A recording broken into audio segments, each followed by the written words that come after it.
बिस्मिल्लाहिर्रहमानिर्रहीम। आज का हमारा टॉपिक है सिम्पसन 3/8 रूल। हमने सिम्पसन 1/3 रूल के लिए मैंने आपको बताया था कि ट्रेपेजॉइडल के लिए n is equals to 1, Simpson 1/3 के लिए n is equals to 2 and what about n is equals to 3। n is equals to 3 के लिए हमारे पास जो मेथड यूज़ किया जाता है, जो मेथड निकलता है वहाँ से, वो होता है सिम्पसन 3/8 रूल। इसकी डेरिवेशन आज हम देखेंगे। हमने सिंपली सबसे पहला काम किसी भी मेथड में यही करना है। किसी भी मेथड की आपने अगर सिर्फ आपको ये चीज़ रही ना कि n इज इक्वल टू यहाँ पे कौन सी वैल्यू निकलनी है, आप किसी भी मेथड की डेरिवेशन कर सकते हैं। किस तरह से? आप सबसे पहले आप लिखेंगे सिंपल इंटीग्रेशन की फॉर्म, न्यूटन कोट्स फार्मूला, और n इज इक्वल्स टू जो भी आपकी जो करस्पॉन्डिंग वैल्यू होगी मेथड के लिहाज से, वो आप न्यूटन कोट्स फार्मूला में पुट करेंगे और आपका वैल्यू निकल दी जाएगी। ठीक है, हमने ऐसे किया। सिंपली इंटीग्रेशन की फॉर्म लिखी, न्यूटन कोट्स फार्मूला लिखा। मैंने आपको बताया सिम्पसन्स 3/8 रूल के लिए आपके पास यहाँ पे जो n यूज होता है दैट इज इक्वल्स टू 3। मैंने इस 3 का मतलब है मैंने 3 के इंटरवल से चलना है, यानी कि x0 से x3, फिर x3 से x6, x6 से x9, x9 से x12 and the system so goes on. x0 से x0 प्लस 3, ये तो जहाँ जहाँ पे विथ 3 की n इज इक्वल्स टू की कोई वैल्यू बनती थी, मैंने n इज इक्वल्स टू 3 की पुट करके वहाँ पे मैंने वैल्यू पुट कर दी।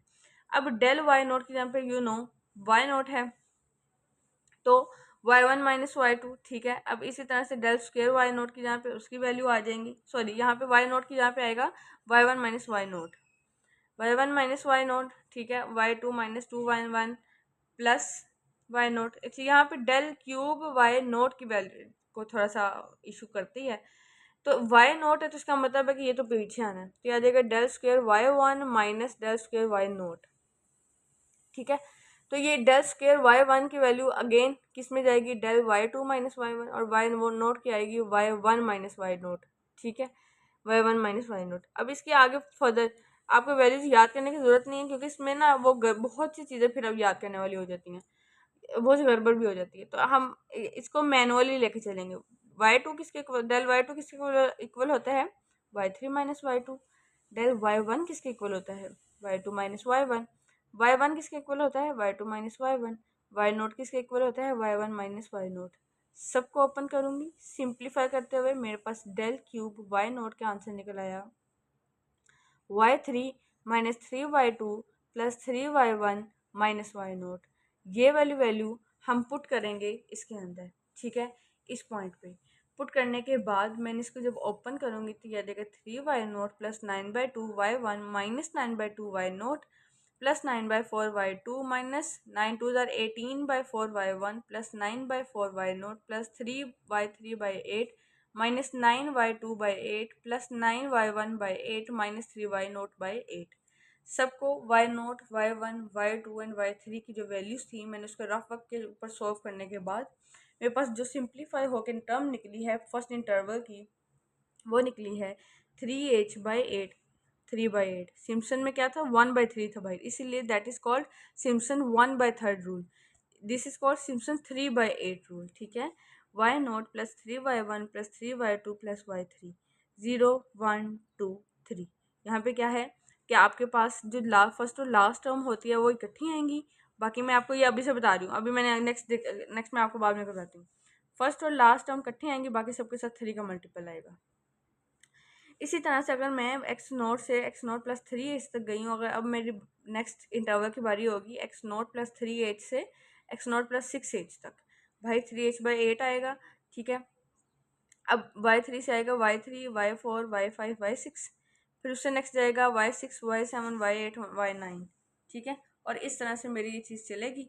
उसके बाद अगर मैं इसको सिंप्लीफाई करके लिखना चाहूँ जनरल फॉर्म में, ठीक है, तो ये n-3 से n तक, यानी कि 3 का इंटरवल रख रहे हैं हम, f(x) dx equals to 3h/8। पीछे को जाना है तो n-1, n-2, n-3। ये हमारे पास जनरल फार्मूला आ गया सिम्पसन 3/8 रूल का। अब इन सब को, अभी ये एक इकट्ठा नहीं हुआ, अब इन सब को ऐड करेंगे क्योंकि हमने पूरे इंटरवल का लेना होता है। इंटरवल का लेने के बाद इन सबको ऐड करेंगे और उसके बाद सिम्पसन का 3/8 रूल जनरल फार्मूला निकल आएगा। अब इन सबको हम क्या करेंगे, इंटेग्रल्स को ऐड करेंगे। ऐड करने के बाद हमने इन सब में 3h/8 कॉमन आ गया, मैंने आपको पहले बताया। अब देखें, ये वाली टर्म्स के साथ तो 3 वाली टर्म आनी है, ये वाली टर्म डबल हो जाएंगी, y3 ठीक है, y6 अगले में y6 आएगा। इट्स मीन कि आपके पास जो 3 के इंटरवल वाले हैं यानी y3 y6 y3 डबल होगा, आगे से y6 डबल होगा, फिर y9 डबल होगा, ये वाले जो 3 के इंटरवल वाले 3 के डिफरेंस वाले हैं इनके साथ 2 आएगा, बाकी सबके साथ आएगा 3 ठीक है। और फर्स्ट वाई नॉट और वाई एन तो आपको पता सादा ही आनी है, 3h/8 मैंने बाहर निकाला, वाई नॉट वाई एन आ गया, 3y3 y6 वाई एन -3 यानी ये 3 के डिस्टेंस वाले मैंने इनके साथ आ जाएगा 2। और जो आपके पास था बाकी जितनी भी टर्म्स बनती हैं वाई नॉट, इसके दरम्यान क्या बचा y1 और y2 क्योंकि y3 तो इधर ऑक्यूपाई हो गया, फिर y4 और y5 बचा, y6 इधर, y7 और y8 बचा, y9 फिर इधर होगा, y10 और y11 बचा, y12 फिर इधर होगा। यानी कि ये जो दरमियान वाली बाकी टर्म बचती है ना, इनमें देखें 1 का डिफरेंस आ रहा है तो वो आ गया मेरे पास 3 के मल्टीपल के साथ, इसको कहेंगे सिम्पसन 3/8 रूल ठीक है, और ये मल्टीपल होगा 3 का। अच्छा अब यहाँ पे मैं एक बता दूँ, this rule is used to approximate the definite integral of a function by summing up the function values at equally spaced intervals with the above coefficients. Note that Simpson 3/8 requires an odd number of points at least 5 to work. इससे क्या मुराद है, at least आपके पास जो function होता है ना given, उसके अंदर 5 पॉइंट्स हों वर्क करने के लिए। 3/8 देखें जैसे ये है, जाहिर बात है आप इसको भी 2 को भी कोई पॉइंट्स असाइन करेंगे, 3 को भी कुछ पॉइंट्स असाइन करेंगे, और इस ये पहली 2 तो होनी होनी है ठीक है, तो 2 तो ये चली गई ठीक है। तो एटलीस्ट वो कहता है 5 वैल्यूज आपके पास ये हों इसमें पुट करने के। यहाँ पे वो n की बात नहीं कर रहा कि n इक्वल्स टू 5 हो, ये कह रहा है एटलीस्ट आपके पास 5 वैल्यूज हों ऑड नंबर ऑफ पॉइंट्स अपने इस चीज़ को परस्यू करने के लिए। पहले मैं आपको इसकी एग्जांपल करवाने से पहले मैंने आपको पिछले वीडियो में मैंने आपसे एक प्रॉमिस किया था कि मैं आपको नेक्स्ट वीडियो में एक ऐसी एग्जांपल करवाऊंगी जिसमें सिम्पसन 1/3 और सिम्पसन 3/8 दोनों के रूल्स होंगे। उससे पहले ट्रेपेजॉइडल रूल की हमने डेफिनेशन नहीं की थी जो कि बहुत ज़रूरी है, हम पहले वो डेफिनेशन कर लेते हैं, देन हम सिम्पसन 1/3 और 3/8 की एक एग्जाम्पल करेंगे। यहाँ पे डेफिनेशन मैंने बस रफ से लिखी हुई है ठीक है, लेकिन हम अपनी जो फॉर्मूला है उसी को ना एक्सप्लेन कर देते हैं। The trapezoidal rule is a numerical integration technique that approximates the definite integral of a function by summing up the function values at equally spaced intervals with the first and last value weighted by 1/2 and the intermediate values weighted by 1। देखें आपके पास, देखें उसने कहा है कि ऐसा value है जिसमें इक्वली डिस्टेंस जो फंक्शंस होते हैं इनके डेफिनेट इंटेग्रल्स जो होते हैं वो सम अप हुए होते हैं।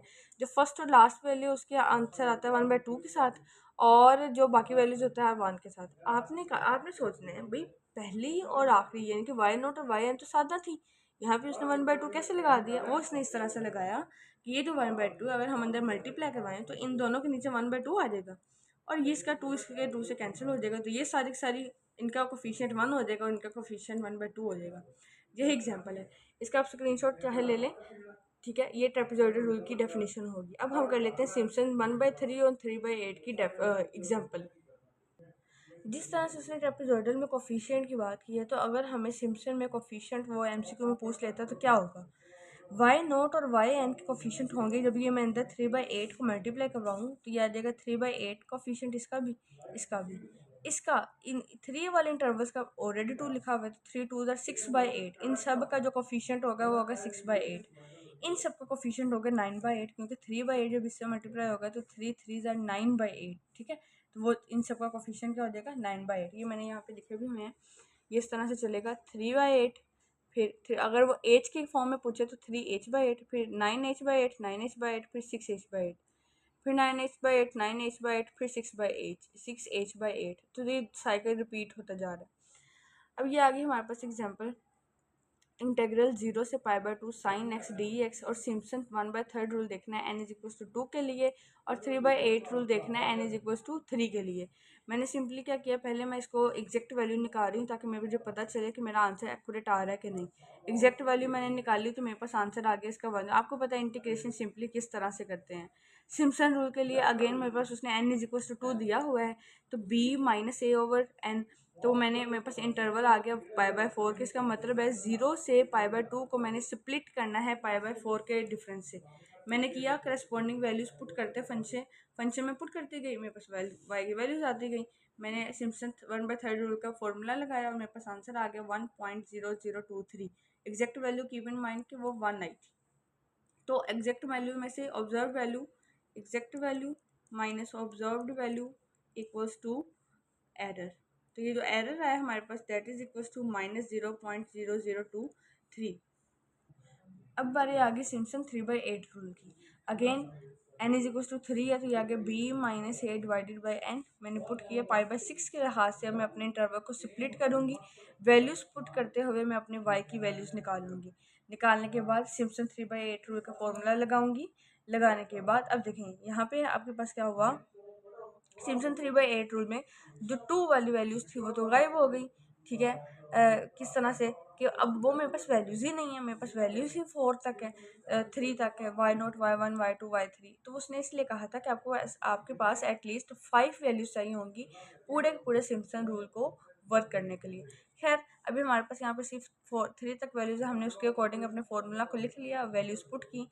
अगेन यहाँ पे हम एरर निकालेंगे, उसने कहा तो नहीं है लेकिन अगर वो कहे तो मैं इसलिए करवा रही हूँ ताकि आपको पता चले कि किस तरह से आपने एरर निकालना है। एग्जैक्ट वैल्यू माइनस, अब वो सिर्फ एरर कहेगा तो आप सिर्फ exact value minus observe value कर देंगे, और वो एब्सोल्यूट एरर कहेगा तो आप एब्सोल्यूट वैल्यू ले लेंगे, तो आंसर आपका एरर पॉजिटिव में चला जाएगा। ठीक है, इस तरह से आपने एरर निकालना है। अब इंशाल्लाह नेक्स्ट वीडियो में मैं आपको गोजेस फॉरवर्ड फार्मूला का सिर्फ फार्मूला करवा के उसकी 2 एग्जांपल्स करवा दूंगी, और इस तरह से हम अपने इसी कोर्स को वाइड अप की तरफ लेके चलेंगे। अभी खैर बहुत कोर्स पड़ा हुआ है बट इंशाल्लाह हो जाएगा। तब तक के लिए अल्लाह हाफिज़, अल्लाह हाफिज़।